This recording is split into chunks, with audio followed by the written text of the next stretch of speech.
Alright guys, I'm going to be making an update for the situation that's currently unfolding in Ukraine. You know, I don't think I'm some insane news guy. I've just made a couple videos about it, so I figured I would keep everybody that's been watching those updated. The situation is getting a little dire for the nation of Ukraine. It looks like Russian troops are closing in on their capital, and more cities have fallen under control. It doesn't mean that Ukraine's given up. Their president himself is literally in the streets with weapons. They're handing weapons out to civilians. They're putting up an absolutely insane fight. The Russian military size just seems to start being able to take an effect because they just are outnumbered. Ukraine invasion, what to know as Russian forces target Kyiv. Obviously, the situation is not unfolding incredibly well for Ukraine at the current moment. All that is subject to change. Things have been changing incredibly quickly, but what I will say is that even if Russia does take Kyiv, the capital, they're still going to be facing a massive insurgency. It looks like a lot of the Ukrainians that are left are willing to fight and put up a fight. So I don't think even if they take the capital in the next day or so that it's like going to mean an end to all fighting. I think Ukrainian forces really will fight till the end. And even then, now that Putin has control, if he does get control, it doesn't mean that the population's just going to do whatever he wants and make it easy on him to be in control. And these sanctions are really going to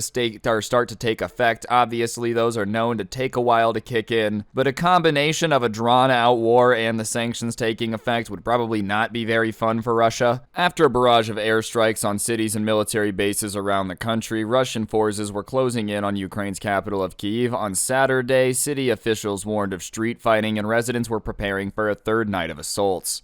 Anytime you start to get into city combat, it's just kind of known that forces tend to get bogged down. It's a lot easier to take a countryside and cover a lot of ground at once, but anytime you start to get into the city, you gotta do it like street by street, building by building. And you know, it's definitely not fun to be fighting on territory you don't know that the other forces are very familiar with. Obviously, the Russian forces are outnumbering Ukraine's forces, but that being said, there's something to be said for them simply knowing the area better in urban fighting taking forever. Basically, every war in history has really been bogged down in major urban combat just because it's such a pain in the butt to take building by building, street by street. And especially because the Ukrainians are just like so fervent in not being taken over, I think it's going to make it very difficult for Russian forces to advance. I think even the fight that they've put up so far has just been absolutely insane, dude. They are incredibly outnumbered. Russia is known as one of the largest, most modern militaries in the world. So just the sheer fact that they've been able to hold out as long as they have, considering how much smaller they are than Russia, is impressive, and I think it's going to continue at least maybe tonight. Britain and the United States said the bulk of Russia's forces were 19 miles from the center of the city. With growing signs that Russia aims to overthrow him and his government, Ukrainian President Volodymyr Zelensky called on Ukrainians to stand firm. Kyiv Mayor Vitaly Klitschko extended the city's curfew from 5 p.m. Saturday until 8 a.m. Monday to keep people indoors, and he said all civilians on the street during curfew will be considered member of the enemy's sabotage and reconnaissance groups. I think at this point, once fighting has reached the city center, it's probably best to be staying inside anyways because it's going to be very, very tricky to be telling who's on whose side when people are inside buildings running from street to street. In every single combat situation in history, that's when things start to get very messy and just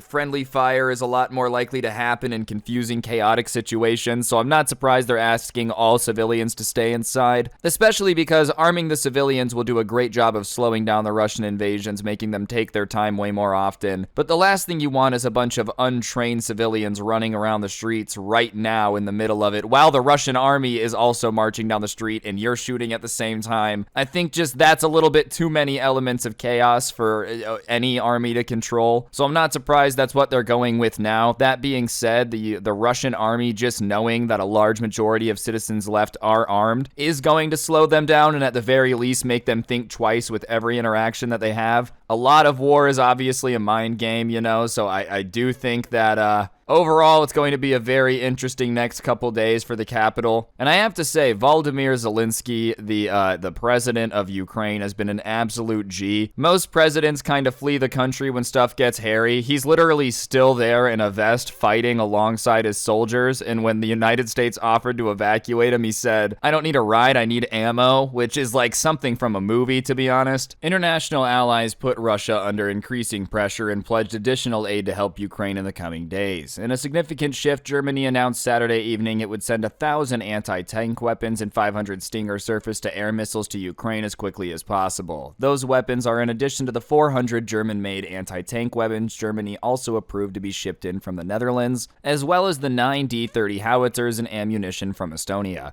This is what I was saying earlier, how even if they do take the city tonight, it's not like it's over. The amount of aid that's going to be pouring into what's left of the Ukrainian armed forces, even if they take the capital in the places that haven't necessarily been taken under Russian control, is going to make it a big, expensive pain in the butt to take more of it. Of course, Russia has done, they've chunked away pretty solidly so far in the first couple days, but it has gone slower than they've expected, and I think the more supplies show up and more aid shows up, the slower it's going to be, which obviously drags on way not cost effectively or smart for Russia. You know, they needed this to be a quick war. Then if it becomes a long, drawn out, expensive war, they have to get all of the Russian people on their side. It becomes a lot more of a gamble. And overall, you just kind of at this point aren't hoping that the Ukrainian armed forces beat back Russia and push them to Moscow. You're hoping they just make it so expensive and painful that Putin just kind of has to give up on it. At least I've been seeing a lot of that talking about how,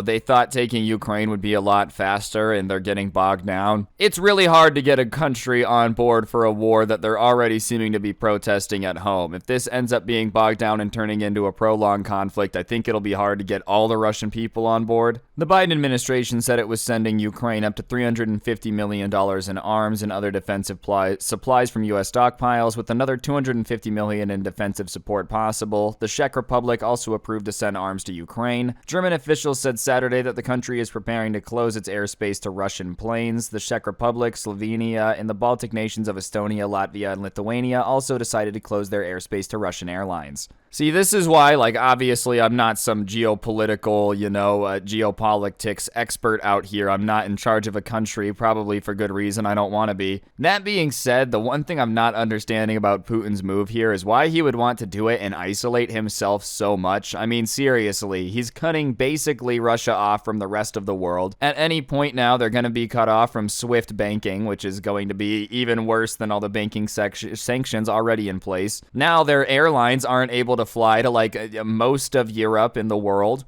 Sure, he might get Ukraine, but is isolating Russia from the rest of the world really worth it? Maybe if you're Putin and you want absolute power to reunite the Russian Empire, maybe. But I don't know, it just seems like kind of a bizarre move to literally just make yourself the pariah of everyone. And also end up in a situation where you're fighting a population that doesn't want to be controlled. Zelensky, Ukraine's president, has been posting video messages of himself and other national leaders in Kyiv since the invasion began on Thursday, but his exact whereabouts were not publicly known. Zelensky was urged early Saturday to evacuate Kyiv at the behest of U.S. government, but turned down the offer, and according to an American intelligence official, quoted the president as saying the fight is here and that he needed anti-tank ammunition, not a ride. Zelensky said Saturday that Russian attempts to forge into Kyiv have been repelled, and Moscow's plan to quickly seize the capital and install a puppet government have been thwarted. I mean, see what I mean? What a G, dude. He's still there in Kyiv running around with a rifle and a body armor on defending his country. Even if it's propaganda and he's